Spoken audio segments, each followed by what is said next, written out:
Saturday, we're like, yep, we're just waiting for people, the tourists to go ahead and finish up. So we had sheets around her pen.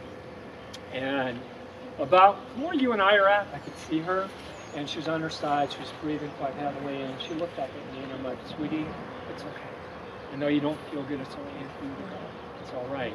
We love you very much. Thank you for everything you brought to us. Just talking with her for a good 5 or 10 minutes.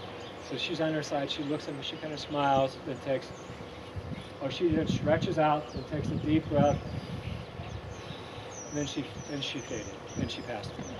So for me, it was quite an honor to be there. And I'm convinced she's the one that reached out to me and said, please, come up. Come and cross over, because she had heard me tell her story and her sister's story for 18 years. But what happens after that event occurs, all of, like we kind of heard in the parking lot, all of the lions give a chorus roar. It goes on for like a minute and a half, and it's thunderous, man. It is thunderous. It goes on for like a minute and a half. Now that gesture is open to individual interpretation. I personally like to think of it as them releasing the spirit of their friend back into the universe. So I know you guys get this as far as they're not an it, they're not a thing. That's what we try to teach. You're making me cry. I didn't mean to do it. You see my eyes? I had to bump my lip to keep from crying too. So I know. That's the other part of why we're here, is the education piece of it. Yeah. It's cool to know the background and where they came from and all that, but just to reinforce the fact that it's not an it, it's not a thing, it's not just the lion, it's not just whatever, it's a sentient being. Yeah.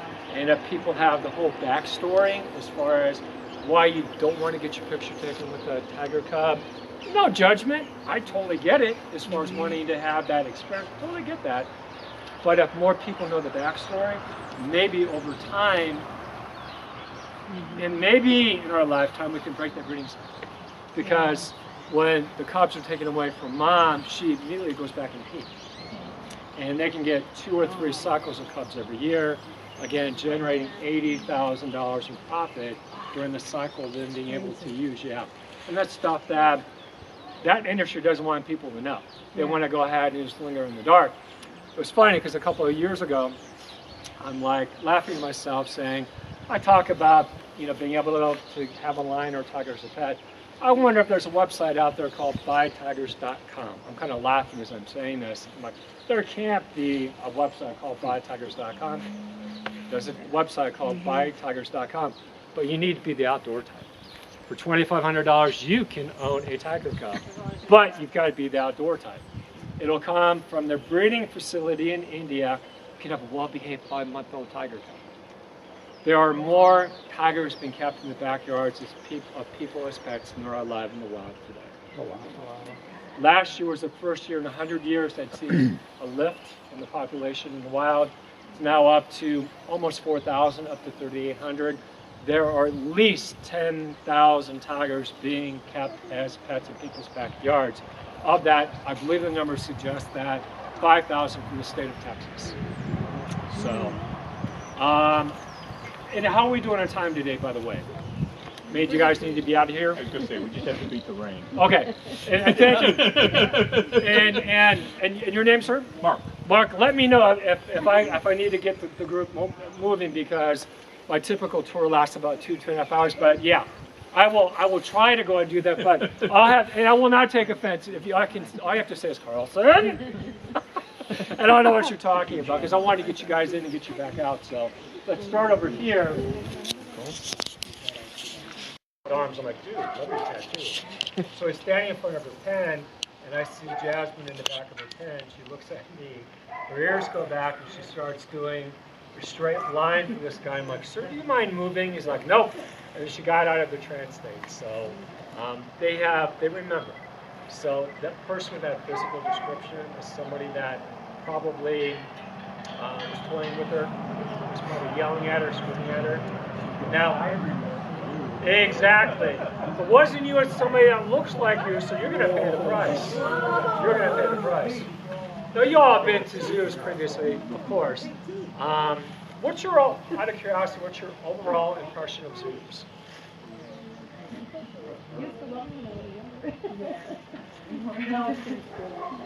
Yeah, I mean, in a perfect world, we wouldn't be here. Because I mean, like 2 blocks away from me. oh, you do, okay.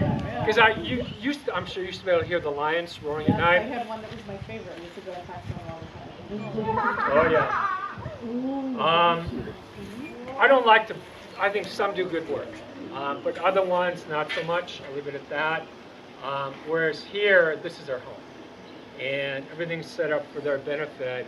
I know in the zoo setting, there's some situations whereby, again, we kind of touched upon it. If there's a plexiglass sheet in front of the pen, some idiot's going to be pounding on it, trying to get a rise out of them.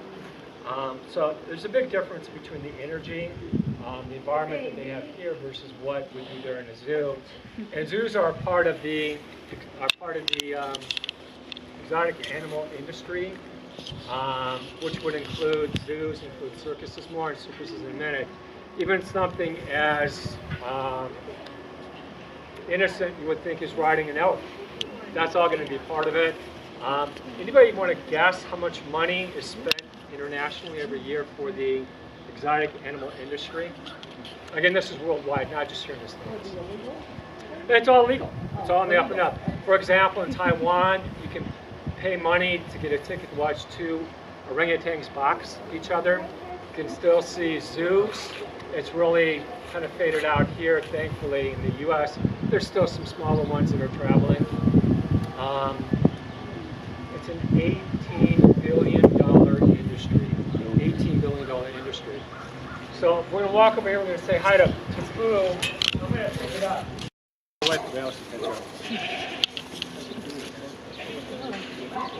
Crust. Yeah. I couldn't give him the crust. He would not eat it. He wanted to turn the crust on, that he would eat the Exactly. Yeah. And what they would do for the birds, they would swoop down and they would go out and get the crust for the birds. They would leave it for the birds. Pooh Bear, and the 4 grizzly bears came from the roadside zoo down there. And as I mentioned, I volunteered for a long time. Last year was the first time I actually went into the field. So I helped Jim bring back 2 of the grizzly bears. More on them in a minute. The guy that had them, nice guy. I think his heart was in the right place, but he was in way over his head. He had his peak 100. He's way out in the boondocks. Not that you know where this is at, but in Troy, Alabama, not far from the Florida Panhandle. And he was way off in the boondocks. Just he and his wife were there running his roadside zoo. And the USDA had given him multiple warnings saying, you gotta, better enclosures, you gotta put these barrier fences up.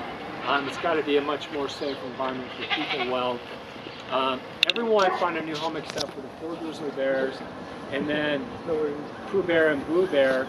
And we got a call from the tiger rescue that brought in the tigers and explained the situation. Basically, we had not agreed to take them in, they're going to be euthanized. So thankfully we did that. Because let's go over now and say hi to the grizzly bear. Hi, what's up? Oh, good to see you too, Rocky. He and I are buddies. Hi, Rocky.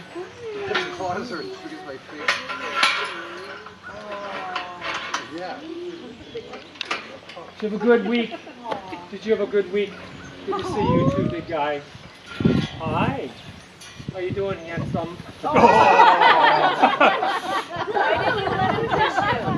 Hi, what's up? What's up, handsome? Good to see you too. Yeah. So this is Rocky. So I went with Jill and Jim. We brought back Rocky and his girlfriend Miranda. And when we first went down there, the guy, Mike, that had the roadside zoo. Thank you, Rocky. Hi, well, hi. This is Rocky, and this is Smokey over here. Hi, Smokey. And the girls are eating. Hey, Smokey, what's up, you guys? They were all models. Come get your picture taken with bear cubs. And Wisconsin, North Carolina, South Carolina, and Nevada, there are no state laws prohibiting the ownership of exotics. So he was used as a photo prop. And with Rocky here, you guys saw him standing up as we're walking up here. When we went there, we didn't know how quickly they're going to respond, how much they're going to cooperate. So It was like 95 to 100 degrees. Heat index was over 100 the day we picked him up. And Rocky, literally, when he saw me get out of the truck and walk over, he got up, walked over to me, and like I'm looking at you now, he stared at me. It felt like for a minute, but he stared at me for like 10 seconds, just kind of reading me. Yeah. And then he nodded his head and then walked away. Hey boys, what's up? Miranda, come here, Miranda. Hey, Rocky. Don't look at mine. Mine are whiter than yours. So our initial plan was to bring back the 2 girls, but when Miranda went into the, we've got a rolling crate. So my job was to stand on top of the rolling crate, holding that 250-pound bar up, and she went in right away. Hi, buddy. We weren't sure if he was going to cooperate or not, but he did, because they saw Miranda go in. I know you would. I know. He wants grass, so I'll feed them some grass. Different pictures. They were one of only 2 places in Wisconsin that actually has grizzly bears, so let you guys take the pictures. Hey, buddy. He's going to follow you. No.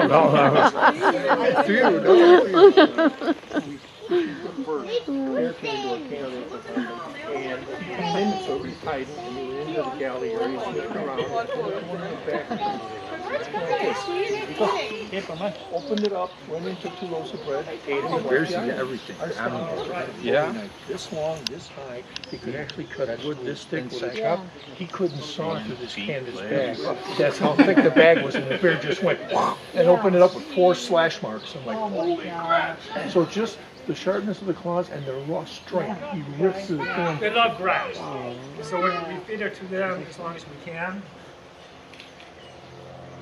So they were models. Come get your picture taken, the bear cubs.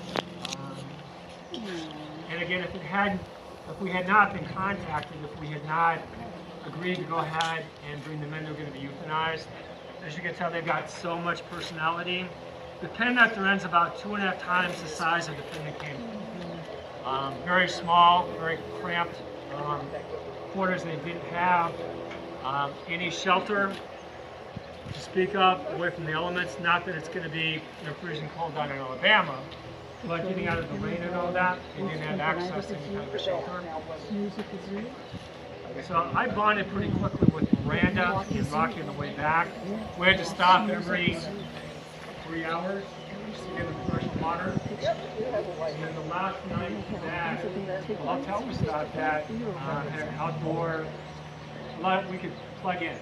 So we've got an air conditioner inside of their inside of the truck that allowed them to go and cool off. Look at Miranda right now.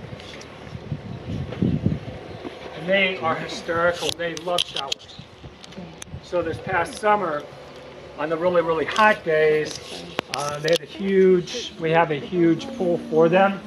So they would all kind of like in a sauna or a hot tub kind of sit in the pool, and Rocky would be like, literally moving his body to go ahead and give him a shower. So hi, Miranda.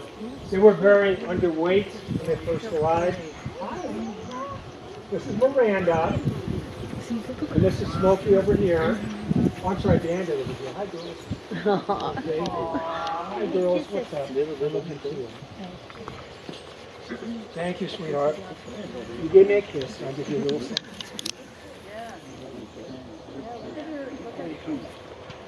All right, Rocky. Get them all standing there.